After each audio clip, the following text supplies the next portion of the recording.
যারা আন্ডারগ্রাউন্ড সেলাই বা পাকা সেলাই করতে পারো না তারা এই ভিডিওটা দেখলে অনায়াসে করতে পারবে।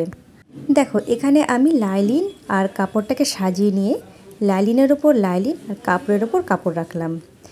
সাধারণত কি হয় সেলাই করতে গেলে দুই দিকে দুটো লাইলিন থাকে, আর এখানে দেখো আমি লাইলিনের ওপর লাইলিন রেখে নিয়েছি, মানে একদিকে দুটো লাইলিন চলে এসেছে আর একদিকে দুটো কাপড় আছে।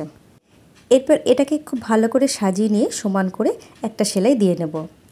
দেখো আগে কিন্তু আমিও এই আন্ডারগ্রাউন্ড সেলাই করতে জানতাম না, আর আমরা যখন সেলাই শিখেছি তখন কিন্তু ইউটিউব ছিল না যে ইউটিউব দেখে শিখবো। আমরা কিন্তু টিচার একবার শিখিয়ে দিয়েছে, সেই শেখাটাকেই আমরা কিন্তু ফলো করে করেছি। হ্যাঁ, প্রথমে প্রচুর ভুল হতো, এখন একদম ভুল হয় না, এখন অভ্যাস হয়ে গেছে। আর এখন যদি তোমরা এইভাবে দেখে শিখে নাও তাহলে দেখবে অনেকটাই সহজ হয়ে গেছে, কোনো অসুবিধা হবে না। আর আমরা তো আছি তোমাদেরকে শেখানোর জন্য। দেখো কত সুন্দর সেলাইটা হয়ে গেছে। এটা এরকম করে সেলাই করলে কিন্তু ইন্টারলকেরও প্রয়োজন হয় না, আর সেলাইটাও কিন্তু খুব সুন্দর দেখায়, সুতো ছাড়ারও সেরকম ভয় কিন্তু থাকে না। তো ভিডিওটা কেমন লাগলো? ভালো লাগলে অবশ্যই লাইক করে কমেন্ট করো, আর চ্যানেলটা সাবস্ক্রাইব করে রেখো। তো দেখা হচ্ছে আবার নেক্সট ভিডিওতে, ততক্ষণের জন্য টাটা।